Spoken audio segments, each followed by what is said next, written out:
Hello everyone, in today's video I'm going to explain to you how to schedule email in Outlook.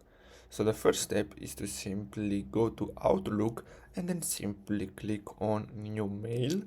Then what you're going to have to do is simply choose to who you want to send this email. So I'm going to enter a random email address, and then here you're going to have to add your subject and then simply your content. So whatever you want to send to write in this email. Now, in order to schedule this email, what you're gonna have to do is simply click on this arrow next to the send button and then simply click on schedule send.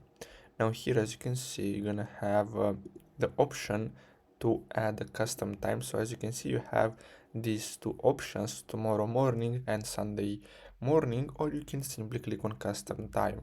Now here you can choose the month, the year and everything, and then here you can choose the dates and then the time. Then simply click on send, and basically that's all you have to do in order to schedule email in Outlook.